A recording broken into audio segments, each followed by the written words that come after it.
Salut à toutes, marhaba bikoum, Samia Création Académie niveau 2. Et après avoir maîtrisé en quelque sorte le point droit, comment le faire, comment régler la tension, comment coudre droit, donc on va passer à un autre point qui est complémentaire. Il n'est pas aussi essentiel que le point droit, mais il est complémentaire. Ce point, on l'utilise souvent pour les finitions et c'est le point zigzag. Donc on va voir tout ça maintenant. Alors, encore une fois, ceci c'est juste un cours pour vous inviter à comprendre comment votre machine fonctionne et surtout comment la régler parce que je pense que vous l'avez compris, chaque machine elle est différente de l'autre. Donc lorsque vous comprenez votre machine et maîtrisez ces points, c'est parfait. Vous pouvez maîtriser n'importe quel modèle que vous allez réaliser. Donc on passe tout de suite à la machine. Alors, la machine, pour passer du mode point droit au mode point zigzag, il faut sélectionner quelque chose sur votre machine. Alors moi, je vous dis comment ma machine se présente. Là, c'est une présentation des points que j'ai, des points de broderie, etc. Donc, ici, j'ai 0. Ça veut dire, lorsque je veux faire un point droit, ça, c'est le point droit. Lorsque c'est marqué par 3 pointillés. Ça, c'est le point droit, ça veut dire que je dois sélectionner 0 sur ma machine. Lorsque je veux faire un point, ça, c'est le point renforcé, droit mais renforcé. C'est celui-là qu'on utilise pour les coutures de jeans ou les tissus résistants, tissus d'ameublement. Je vous ai déjà parlé, mais je ne me rappelle plus sur quelle vidéo. Et ici, c'est le point zigzag, celui qui se présente comme ça c'est le point zigzag. Après, vous pouvez rencontrer ce point. Ce point-là, ce point-là, ce point-là. En fait, ça, c'est les points des boutonnières. Donc, là, c'est ma machine. Elle est, comment elle est? Elle est automatique, voilà. Et par contre, ici, c'est l'écran où je dois sélectionner le point. Je vais revenir sur ce point. Sur les autres machines mécaniques, ce que j'avais en tout cas sur ma machine, c'était un bouton ici. C'est comme un volant, comme celui-là. Mais il est présenté ici à ce niveau-là et il dispose, fait plusieurs catégories de points pour mettre, par exemple, vous avez ici le point droit, le point zigzag ou le point renforcé, le point zigzag, les boutonnières, etc. Et vous devez retourner votre volant de façon à sélectionner le point avec la flèche qui est ici ou là. Essayez de voir exactement le manuel de votre couture. Tout ça pour vous dire que si on veut faire un point zigzag, il faut modifier le réglage de sa machine. Pour ça, vérifiez votre manuel. Normalement, c'est simple. Alors, moi, une fois je sélectionne, donc ici, on me dit il faut sélectionner le point 2. Je viens ici et je sélectionne 2 et je le marque ici. Après, ici, ça c'est propre à ma machine, on me dit quel type de pied presseur je le mets. Donc, c'est le même que pour le pied presseur du point droit, c'est le numéro 0. Ça, c'est propre à ma machine. Ici, il y a 2 points. Alors, c'est sur ces 2 points que je veux vous parler. Vous allez voir ici ces pointillés et vous allez voir ces pointillés ici. Ça, en fait, c'est la longueur du point. Et ça, c'est la largeur du point. La longueur du point, vous allez la retrouver sur toutes les machines. Peut-être que vous n'allez pas la trouver comme ça sur un écran. Peut-être que vous allez la trouver comme un bouton, comme ça. Ça, c'est le bouton de la tension. Mais vous allez trouver un point réglable comme ça pour la longueur. Mais celui-là, il est probablement pas disponible sur toutes les machines. Ça, c'est la largeur du point. Toutefois, je vais vous expliquer le concept, histoire de comprendre. Et là, le réglage de la largeur et là, le réglage de la longueur. Si je veux, la largeur, c'est le maximum. Je veux la réduire ou je veux augmenter la longueur. Ça, c'est la maximale. En fait, c'est un réglage automatique. Donc, on passe tout de suite à la pratique pour comprendre la différence. Qu'est-ce que ça fait lorsqu'on modifie la longueur et on modifie la largeur de notre point zigzag. Alors, tout d'abord, la première caractéristique qu'on va essayer de voir en détail, c'est la longueur du point. La longueur du point, souvenez-vous, on en a déjà parlé. C'était au moment de faire des essais de la couture sur nos feuilles de papier. Et bien, c'est la même longueur du point qui concerne le point zigzag. C'est-à-dire, si vous avez retrouvé le bouton de la longueur du point droit, c'est exactement le même bouton. Il peut être large comme il peut être serré. Donc, Mais là, sur le point droit, en fait, plus la longueur du point est large, plus le point droit, la distance entre chaque piqûre est grande. Ici, ça va être différent. Déjà, on va essayer de comprendre comment fonctionne le point zigzag. Je vais abaisser mon pied presseur. Ici, je ne vais pas toucher à la largeur. On va supposer que ma machine ne dispose pas de largeur. On va essayer de comprendre uniquement la longueur du point, chose que toutes les machines ont. Le concept, c'est quoi? Lorsque j'avance, je vais essayer d'avancer sans pédale. Elle pique d'un côté, mais elle ne va pas avancer comme le point droit. Elle va partir de l'autre côté, mais en même temps en avançant. Et elle pique de l'autre côté. En même temps, elle avance. En même temps, elle avance et en même temps, elle pique de l'autre côté. C'est le même concept qu'on a fait avec le point ourlet à la main. On pique et on avance, en biais. Ça donne des lignes en biais, mais c'est des lignes en biais. Tantôt, ça va être de ce côté, tantôt de l'autre côté, et ce qui forme le point zigzag. Donc, là, j'avance tout doucement pour que vous puissiez voir exactement à quoi ressemble le point zigzag. Mais donc, maintenant, je vais accélérer pour vous montrer le rendu final.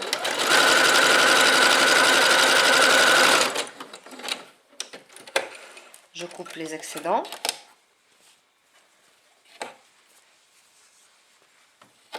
Voilà. Et donc, voilà le point zigzag. Vous voyez?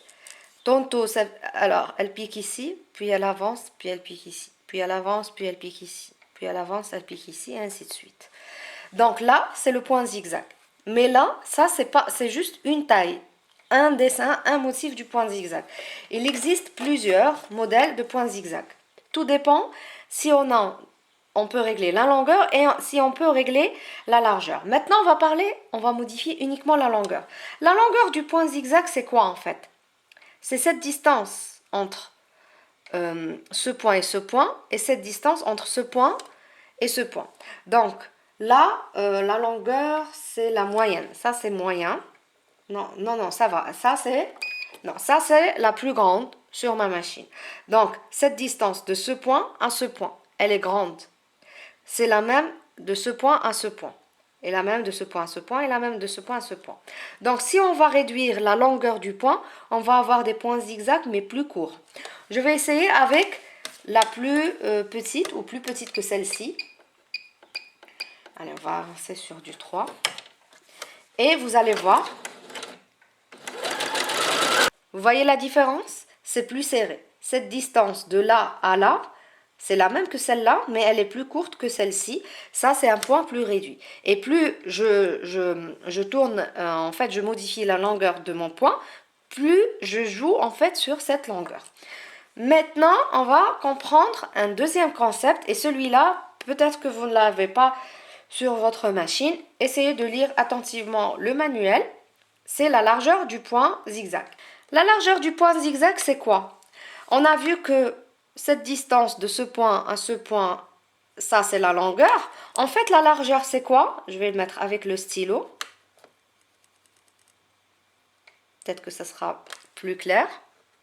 C'est cette distance de là jusque là. C'est la distance d'ici jusqu'ici. Ou d'ici jusqu'ici. J'espère que c'est clair. D'ici jusqu'ici. D'ici jusqu'ici. Ça, c'est la largeur du point.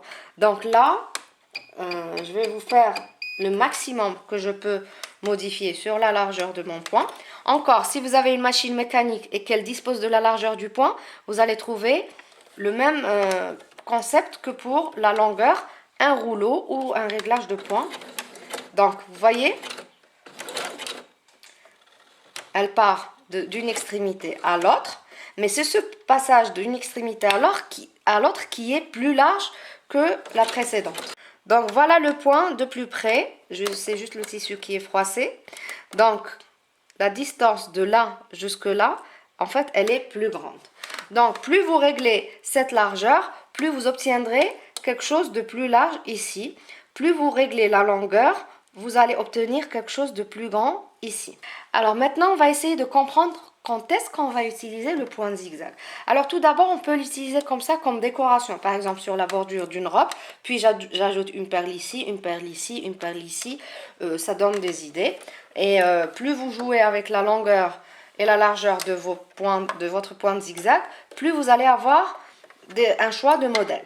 Maintenant, l'utilisation la plus fréquente et la plus courante du point de zigzag, en fait, c'est pour faire les finitions des bordures de notre tissu pour que ça ne s'effiloche pas. C'est-à-dire que même si vous n'avez pas de surjetteuse ou de surfileuse, vous pouvez tout à fait utiliser le point zigzag.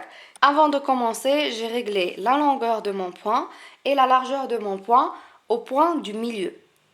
Si vous n'avez pas de largeur, ça veut dire régler juste la longueur de votre point au milieu, le chiffre au milieu. Moi, ça a été le cas pour les deux, que ce soit la longueur ou la largeur. Parce que maintenant, on va comprendre le concept. Alors déjà, on a compris que le concept, en fait, c'était quoi?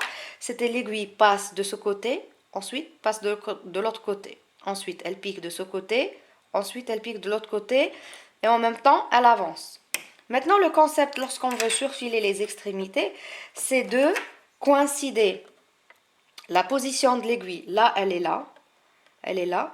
Coïncider la position de l'aiguille à l'extrémité du tissu. Lorsqu'elle pique ici, elle pique de ce côté-là, puis elle doit piquer de ce côté-là. Ensuite, elle vient ici, puis elle vient ici. Donc, le concept, le réglage à faire, vous devez faire attention à voir où l'aiguille va piquer en fait. Donc la première méthode, c'est la plus simple.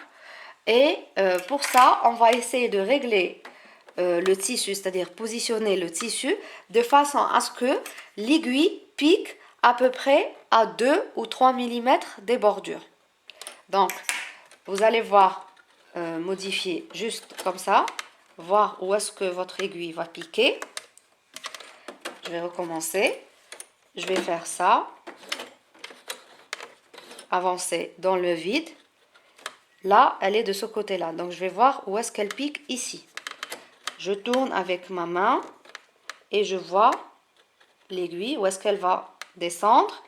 Et je positionne en fait mon tissu de façon à ce que l'aiguille pique à 2 ou 3 mm. Là, on est à 2 ou 3 mm. C'est parfait. J'abaisse le pied presseur. Donc, automatiquement, cet espace qui est de l'aiguille à l'extrémité, il faut le régler, en fait, il faut le garder régulier. Ça, je pense c'est bon, vous savez le faire. Donc, on va piquer. Là, je fais juste à la main. Donc, lorsqu'elle pique, elle pique à 2 ou 3 mm de l'extrémité.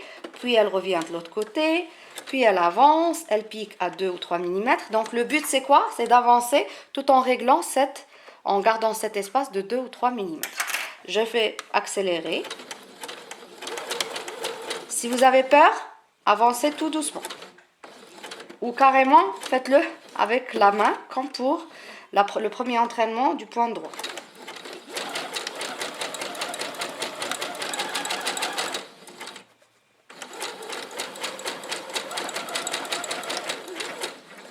Si vous voyez que le tissu tire, essayez de la prendre de l'autre côté, histoire de maîtriser le tissu. Et là, on a terminé. Et donc, j'ai surfilé les extrémités. Enfin, on a fait un point de zigzag sur les extrémités. Comme vous pouvez voir, en fait, l'aiguille, elle a piqué à 2 ou 3 mm ici. Donc, il reste un excédent de tissu. Donc, ce qu'on va faire maintenant, c'est refaire exactement la même chose pour les 4 extrémités. Pour ça, ce n'est pas nécessaire que vous coupiez ce tissu. Glissez encore le tissu avec le fil comme ça. Et recommencez avec un angle.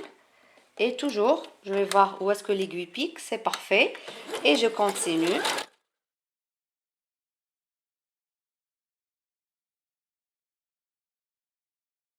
Là, c'est parfait. Je remonte le pied presseur. Je tire un peu le fil derrière. Et je continue à coudre.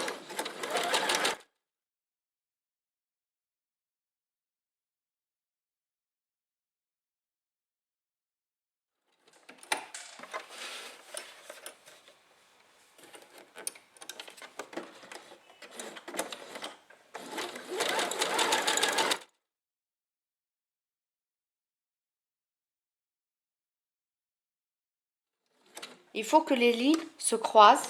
Donc je continue jusqu'à la fin. Et c'est maintenant que je vais couper et le fil et tous les fils des autres extrémités ou des autres coins et angles qu'on a formés. Je ne veux pas voir de fil qui dépasse. Le but de ce point de zigzag, c'est de faire une finition propre, pas l'inverse. Donc là, c'est notre point de zigzag. Ça, c'est la première méthode. Ce que vous devez faire cette même technique, reproduire cette même technique, en laissant un espace entre chaque extrémité. Si vous avez peur de laisser un petit espace et que c'est trop serré, c'est pas grave, laissez un espace de 4 ou carrément 5 mm. Le but, c'est quoi? C'est de faire des lignes bien droites, zigzag, mais bien droites, régulières, de cette façon. Maintenant, bien sûr, ça, c'est pas propre. Donc, on doit terminer le travail avec les ciseaux, sans la machine. Comment? En coupant l'excédent de tissu qui ressortent. Si vous avez laissé 2 mm, vous devez couper par la suite 2 mm. Si vous avez laissé plus, il faut couper plus. Coupez l'excédent que vous avez laissé. Maintenant, ici, ça c'est une méthode, c'est une technique très délicate. Il ne faut pas couper en fait le fil. Il ne faut pas toucher le fil. Il faut couper à peu près à 1 mm ou je sais pas. Enfin, moins d'un millimètre. Plus important, il ne faut pas toucher le fil du zigzag. Parce que si vous allez couper le point zigzag, vous allez tout défaire. Et c'est un peu... ça va rater tout le travail en fait. De cette façon. En fait, j'utilise l'extrémité des points comme guide. Je suis les points. Et j'avance tout doucement. Sans couper le fil. Alors là, ça va être pas difficile, mais il faut être armé de patience.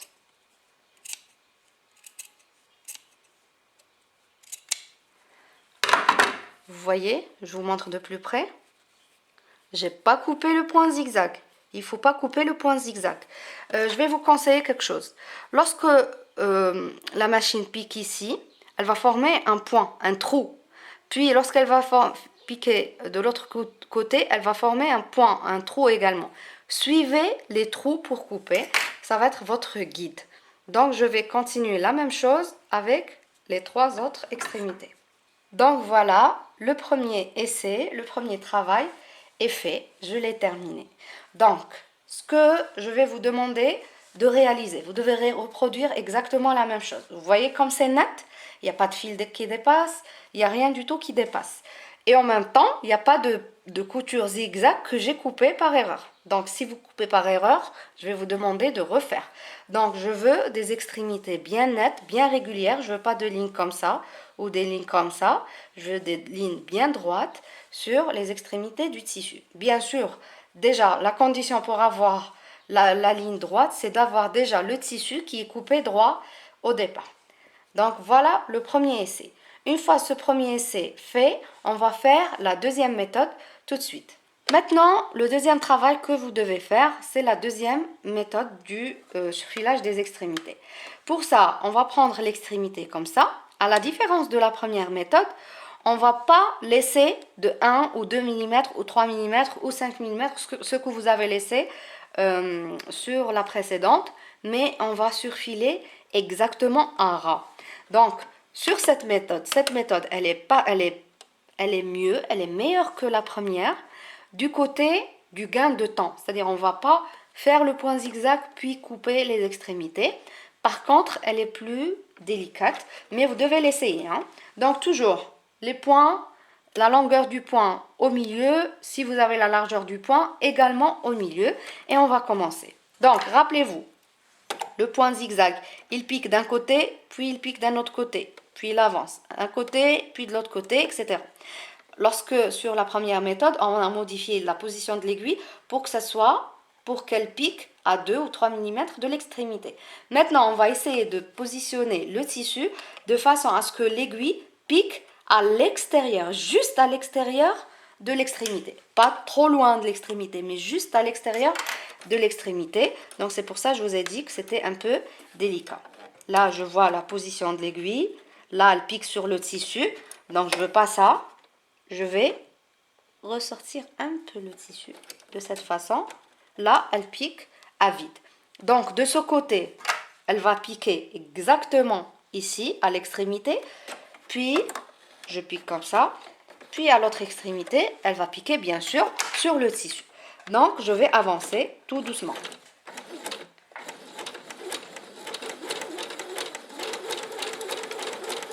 Attention, tout doucement.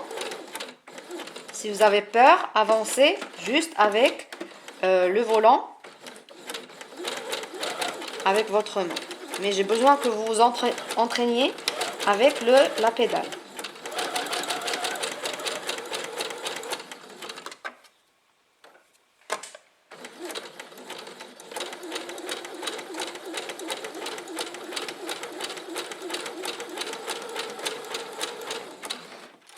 J'ai terminé une extrémité.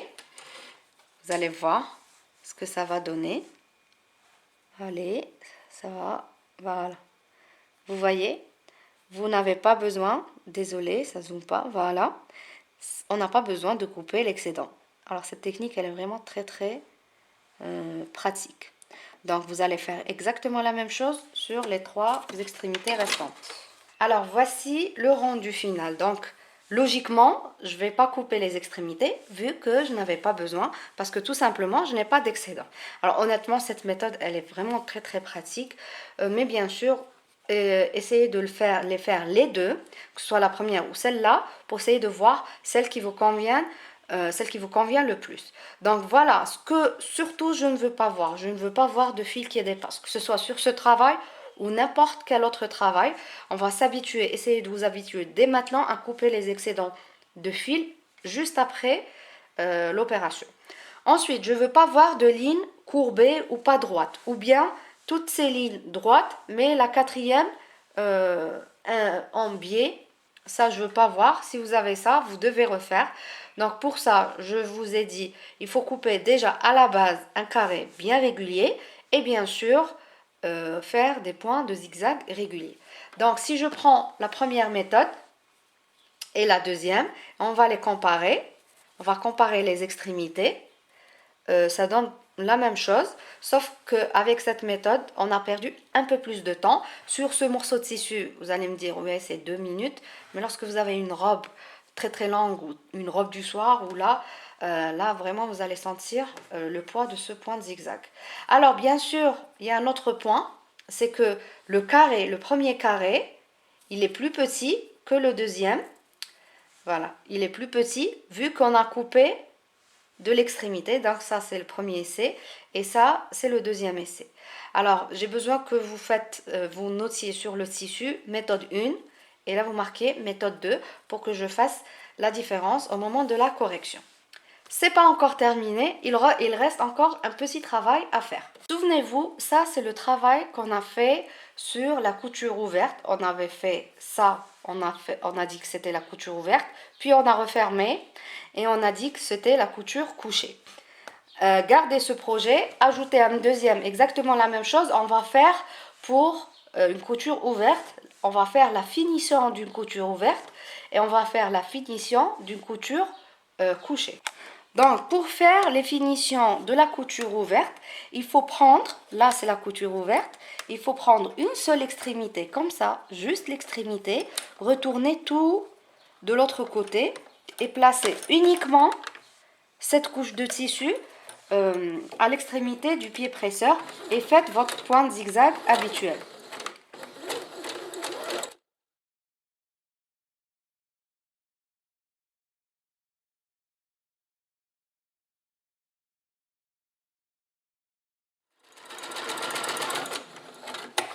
Lorsque vous terminez avec une couche ou une marge de couture, faites la même chose avec la deuxième marge. Ne coupez pas le fil. Celui-là, on va le retourner. Et donc, on va prendre une seule couche de tissu, une seule marge de tissu. Et on va faire l'extrémité.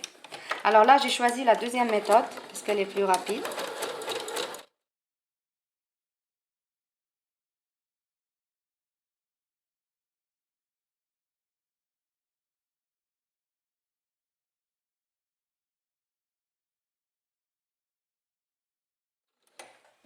lorsque vous terminez, on coupe les excédents de fil.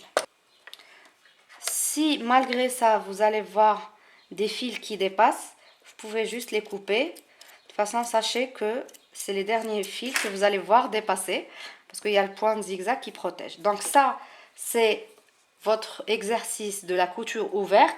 Vous devez le présenter de cette façon. Repasser, bien sûr, le mien il n'est pas repassé.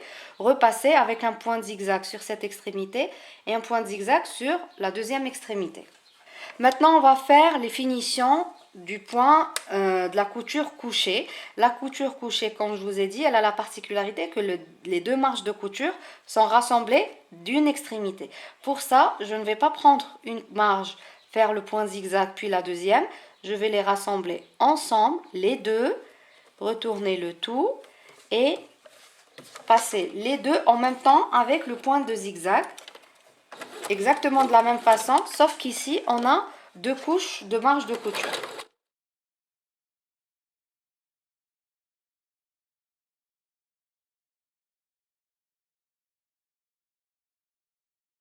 Voici les extrémités de notre couture couchée. Les deux marges de couture sont rassemblées. Ce que je ne veux pas voir, c'est des marges de couture rassemblées de ce côté, puis séparées ici, puis rassemblées ici. Je veux vraiment que ça soit fermé, soudé sur toute la bordure. Lorsque vous ouvrez les coutures, ça ressemble à ça sur l'envers. Ça donne un rendu vraiment très très propre. Et là, sur l'endroit. Cette vidéo, elle est terminée et maintenant je vais vous récapituler ce que vous devez remettre comme travail. Donc premièrement, les deux méthodes du surfilage des extrémités, vous allez m'écrire ici méthode 1 et sur la deuxième méthode, vous allez m'écrire méthode 2. Donc je veux voir une vue ici et une vue sur ce côté-là.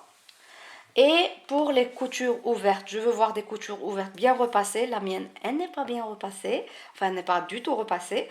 Donc, je veux un bon repassage de la couture ouverte sur l'envers et sur l'endroit. Je veux voir une vue ici et une vue ici. Et je veux voir les extrémités avec le point zigzag. Vous pouvez choisir de faire la première méthode ou la deuxième, celle qui vous convient le mieux et que vous allez adopter par la suite. Donc, je veux voir une vue ici et une vue ici. Et la couture couchée, je veux voir une photo sur l'envers et une photo sur l'endroit avec les coutures bien rassemblées et une finition. Surtout, je veux une finition clean. Je veux des lignes bien droites, bien précises. Donc, à vos machines, je vous souhaite un très bon courage. Et si vous avez des questions, n'hésitez pas à me les poser en commentaire. Je vous dis à tout de suite avec la suite.